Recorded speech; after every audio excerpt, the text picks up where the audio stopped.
Chicago, Illinois, diciembre de 1978. El joven Robert Pierce, de 15 años, acude a la casa de un conocido constructor de la zona para una supuesta entrevista de trabajo. Sin embargo,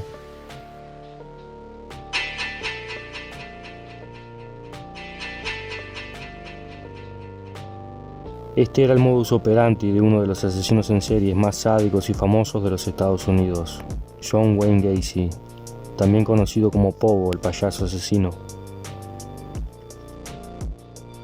Nacido el 17 de marzo de 1942, fue el único varón y el segundo de 3 hijos nacidos de John Stanley Gacy, un maquinista, y de Marion Eloyne. Estaba muy unido a sus 2 hermanas y a su madre, con quien disfrutaba pasar tiempo cocinando, pero era castigado frecuentemente por su padre, un alcohólico que abusaba físicamente de la familia y que solía castigarlo pegándole con un cinturón de cuero. Tanto en su infancia como en la adolescencia, Gacy se esforzaba por hacer que su padre se sintiera orgulloso de él, pero fueron pocas veces que se ganaba su aceptación. Su padre lo denigraba, llamándolo a menudo marica, estúpido o niño de mamá. A los 9 años de edad, un amigo de la familia abusó sexualmente de él. Cuando tenía 11 años, se golpeó la cabeza con un columpio y como consecuencia se le formó un coágulo en el cerebro que pasó desapercibido hasta la edad de 16 años, cuando comenzó a sufrir de desmayos.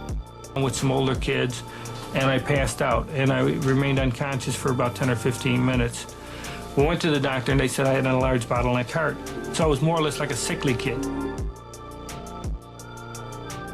Su padre pensó que esos episodios eran un intento de dar lástima y lo acusó de estar fingiendo. Gacy asistió a 4 colegios diferentes, pero acabó abandonando cada uno de ellos y nunca se graduó. A la edad de 20 años, cansado de su padre, dejó su casa y se mudó a Las Vegas, Nevada, donde trabajó en una funeraria durante 3 meses. Allí empezó su fascinación por la muerte. Gacy luego declaró que durante su trabajo en la funeraria sintió la necesidad de compartir lecho con un cadáver, un joven muerto en un accidente, debido a que deseaba sentir la muerte de cerca, según tiempo después confesó. Posteriormente regresaría a Chicago, donde se inscribió y se graduó en el Northwestern Business College. Obtuvo un puesto directivo mientras era aprendiz en la compañía de zapatos Non-Bush poco después de su graduación. Luego, en 1964, se mudó a Springfield, Illinois, para trabajar como vendedor. Allí conoció a su primera esposa, Marlene Myers, con la cual se casó en septiembre de 1974. Después de terminar su periodo de aprendiz, ascendió a encargado del departamento. Gacy fue muy activo en organizaciones de Springfield, donde se unió a la organización Chases y ascendió a vicepresidente en 1965.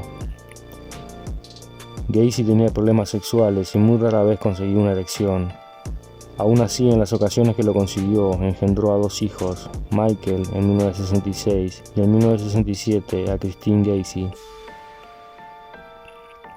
El 24 de febrero del 66, mientras Marlene se reponía en el hospital tras dar a luz a su hijo Michael, Gacy se encontraba en el bar con un amigo del trabajo.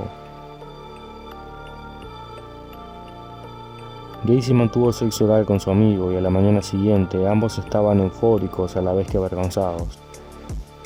Sin embargo, Gacy actuó como si nada hubiese pasado y se dirigió al hospital a ver a su esposa y a su hijo recién nacido.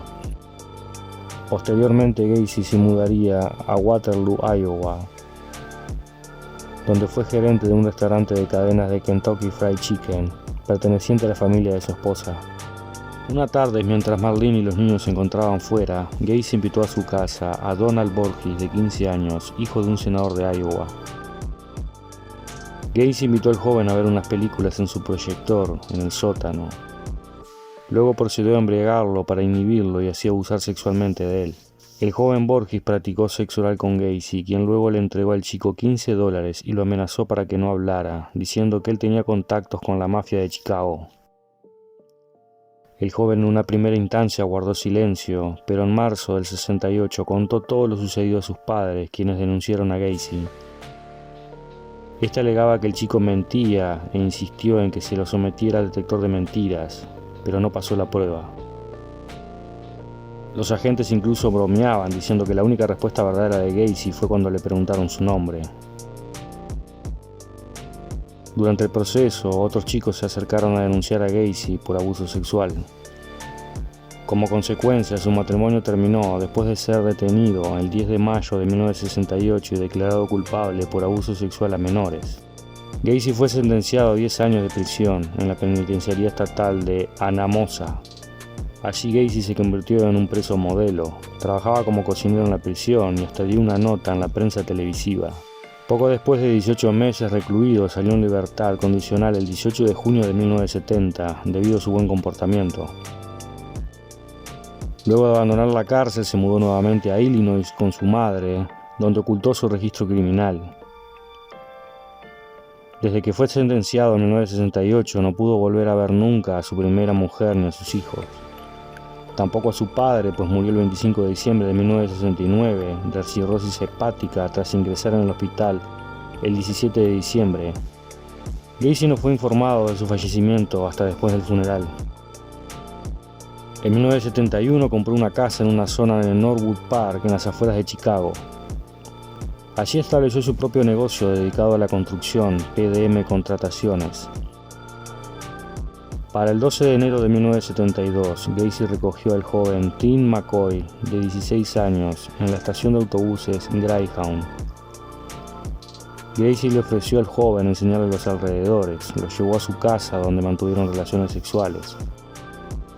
Una vez terminado el acto, Gacy recogió un cuchillo de la cocina y apuñaló al joven en el pecho. Luego enterró el cadáver en el sótano de la casa. Gacy siguió su vida como si nada hubiese pasado. Tan solo unos meses después se casaría, el 1 de julio de 1972, con Carol Hoff, una mujer divorciada que conoció en la secundaria, amiga de una de sus hermanas, quien conocía los antecedentes de Gacy. Además, este le había confesado el ser bisexual. Carol junto a sus 2 hijas se mudaron con él. Esta describía a Gacy como un hombre trabajador y responsable. Cuidaba y quería mucho a sus 2 hijas, Tammy y April, quienes desde un inicio lo llamaron papá. Sin embargo, Gacy, pese a que quería a su esposa, no podía ocultar la atracción por hombres jóvenes. En la noche del 31 de julio de 1975, Gacy invitó a uno de sus jóvenes empleados a su casa, John Budkovich, de 16 años, que llevaba trabajando para Gacy casi un año. Con la excusa de enseñarle un truco de magia, Gacy movilizó al joven con unas esposas. Luego procedió a tapar la boca del joven y a torturarlo sexualmente. Ató una cuerda en el cuello del joven y atravesó un palo, haciendo un torniquete y sofocándolo hasta la muerte. The rope trick is not the way I've described the rope trick is it's nothing more than a tourniquet. Mm-hmm. And I had explained it to them. I even demonstrated it to them. We cut off the air. Mm-hmm. So if you're going to kill somebody, you just put it on their neck and twist it 3 times or 4 times or whatever until the person stops moving. Gacy removió las esposas y se deshizo del cadáver. Era la segunda víctima de Gacy. Psiquiatras llegaron a teorizar que el motivo podría hallarse en la infancia abusiva de Gacy. A este le gustaba lastimar a la gente y disfrutaba ver cómo éstas reaccionaban. Gacy, por tanto, se mostraba como un joven empresario, un hombre de familia responsable, incluso se vestía de payaso, pogo, como él mismo lo nombró, para alegrar a los niños en hospitales. I've always told people when I got into clown makeup, I regressed into childhood. It was fun being a clown because you could be yourself or just let yourself go and act a fool. You could be slapstick and funny and have a good time. That's why I always enjoyed clowning. Clowning has taken a bad name because of what they've used in my. Incluso llegó a vincularse fuertemente en la política, llegando a ser coordinador demócrata de la zona, ayudando a muchos vecinos haciendo obras públicas, consiguiendo botes de basura y cosas por el estilo. Sus amplios horarios en el trabajo, sus problemas a la hora de mantener relaciones sexuales con su esposa y peleas constantes debido a reproches de dinero, hicieron que su segundo matrimonio terminara cuando Carol se divorció de él en marzo de 1976, llevándose consigo a las niñas. Esto le permitió usar su casa a todas horas para matar a jóvenes, libre de miradas. Gacy reanudó su cacería de jóvenes, secuestrándolos y llevándolos a su casa, donde los drogaba o inmovilizaba para luego abusar de ellos y asesinarlos. General, catch his sense of humor. Shoelaces, huh? You're in trouble now. Aren't you afraid sitting that close to me? Okay, here. What I told him, I said, here, all you do is you wrap it around, you put one knot in it. And I said, then you put a second knot in it. Okay? I said, then you take a stick and stick it in here, and you just turn this. And I said, it causes a tourniquet. I said, that's the only knot I ever learned. Precise. Cansado de cavar fosas en su sótano, Gacy contrató a un empleado, David Graham, para que cavara zanjas supuestamente para cañerías en su sótano, indicándole en dónde debería cavar. Una noche David encontró a Gacy ebrio y vestido con su disfraz de payaso, y este le invitó un trago. El joven se dispuso a tomar algunos, entonces Gacy logró esposarlo. Este se reía como un niño, con un tono de burla, al ver al joven David indefenso. Luego Gacy arrastró al joven por toda la casa, gritando, «Te voy a violar». Sin embargo, Graham logró derribar a Gacy y luchó, logrando quitarle la llave de las esposas para así liberarse y escapar. David Graham conoció un aspecto de la personalidad de su jefe que pocos pudieron ver y contar. Para fines de 1977, Gacy ya había matado a 19 jóvenes en su casa. Para mayo de 1978 organizaría el desfile de la independencia polaca en Chicago. Como invitada de honor se encontraba ni más ni menos que la primera dama Rosalind Carter. Gacy llegó a matar a un joven cada 2 o 3 semanas, siguiendo su doble vida como si nada. No mostraba ningún indicio de detenerse. A la edad de 36 años, John Wayne Gacy ya había torturado y asesinado a 32 hombres jóvenes. El 11 de diciembre, Gacy se reunió con un cliente en la farmacia Nissan, en donde trabajaba el joven Robert Peace, de 15 años. Gacy lo trajo a su auto con la promesa de darle un mejor empleo en su compañía, convirtiéndose así en la víctima número 33 de Gacy. Al día siguiente, este fue llamado e interrogado por la policía sobre la desaparición del chico, ya que testigos afirmaban haber visto al joven por última vez hablando con Gacy a las afueras de la farmacia. Este se mostró cooperativo, afirmaba haber estado en la farmacia el día anterior, pero aseguraba nunca haber visto al chico. «Tienen al hombre equivocado», afirmaba. Sin embargo, esta vez, la policía conseguiría una orden para registrar la casa de Gacy, en donde encontraron varios artículos pertenecientes a varios jóvenes para ese entonces desaparecidos. Gacy fue puesto en vigilancia las 24 horas del día. Gacy invitaba e incluso pagaba los cafés de la policía en la cafetería local, e incluso los invitó una noche a cenar a su casa. Los policías aceptaron, entonces uno de los oficiales detectó el hedor a muerte saliendo por uno de los ductos de calefacción de la casa de Gacy. Este, viéndose acorralado, llamó a su abogado y le confesó sus crímenes durante toda una noche.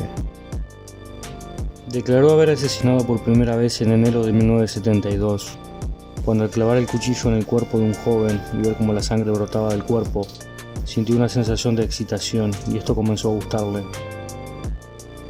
También confesó haber matado a 33 individuos e indicó la ubicación de 29 de los cuerpos a la policía. Estaban enterrados en su propiedad. Llegó incluso a presentar a la policía un plano con la ubicación exacta de los cadáveres.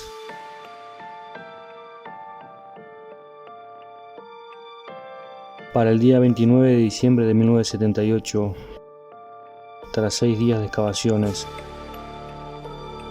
la policía había desenterrado 27 cuerpos.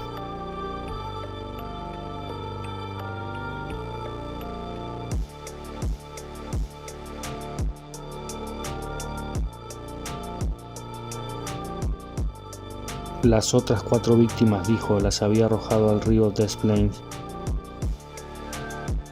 Los individuos más jóvenes tenían solo 14 años y el mayor 21. I'm an outspoken liberal. I don't care for the labeling.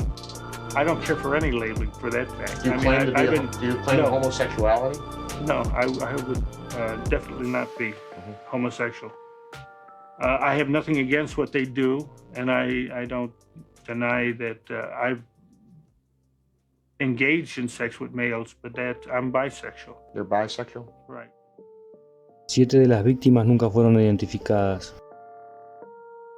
Los cuerpos fueron descubiertos desde diciembre de 1978 hasta abril de 1979, cuando la última víctima conocida, Robert Peace, fue hallado en el río Illinois.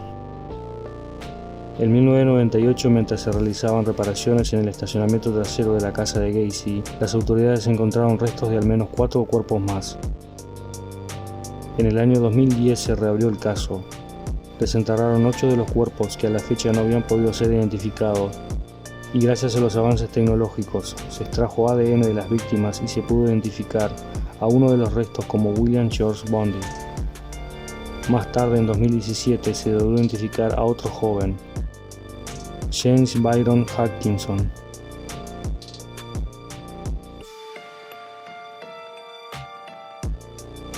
En 2021 se logró identificar a otra víctima de Gacy, Wayne Alexander. Al día de hoy quedan 5 víctimas de John Gacy sin identificar. We've gone over this more than once. They're just names and faces, and when you look at them. El caso de Gacy atrajo la atención del público en general. Todos luchaban por comprender cómo alguien como Gacy podía ser responsable de tantos crímenes atroces. En un intento por salvarle la vida, sus abogados enfocaron la defensa alegando demencia. Buscaban un veredicto de inocencia a causa de su locura. Sin embargo, incluso los psiquiatras que declararon en el juicio de Gacy quedaron pasmados ante la compleja personalidad de este. Al jurado, por otra parte, no le interesó mucho saber quién era John Wayne Gacy, y el 13 de marzo de 1980 fue hallado culpable y sentenciado a la pena de muerte. Gacy incluso elogió a los abogados acusadores por lograr su condena. Fue enviado al pabellón de la muerte en la correccional de Manard, en Illinois. Así se convirtió en un artista, sacando provecho de su fama. Los dibujos de Gacy, sobre todo los de payasos, se cotizaban y vendían muy bien. En 1988, aclamando su inocencia, Gacy escribió un libro llamado Cuestión de Duda, en el que se hacía pasar por la víctima número 34, alegando que sus trabajadores habían plantado los cuerpos debajo de su casa. Para 1994, específicamente el 10 de mayo, llegaría la fecha de ejecución de Gacy. Este debía morir por inyección letal en la prisión estatal de Joliet, al sur de Chicago. Para ese entonces su madre ya había fallecido, alejada de su hijo y sin creer en su inocencia. En sus últimas horas, Gacy estuvo acompañado de su hermana Karen. En las afueras, cientos de personas se reunían para celebrar la ejecución de Gacy. Para quienes apoyaban la pena de muerte decían que si alguien la merecía, ese era Gacy. A las 12:48 horas, John Wayne Gacy respiraría profundamente y cerraría sus ojos por última vez. 18 minutos después, fallecería a los 52 años de edad. A las 3 a.m., en total secreto, se trasladó el cuerpo de Gacy a un hospital cercano, donde la doctora Helen Morrison, psiquiatra forense, esperaba para extraer el cerebro de Gacy, pensando que este mostraría anomalías que podrían explicar su comportamiento. Sin embargo, tras examinarlo, no se encontró nada inusual. Continue to believe that what we don't know about John Gacy is more vast than we will ever imagine in my lifetime or in yours. I consider myself the 34th victim. I consider the families victims as well, because they did not get justice.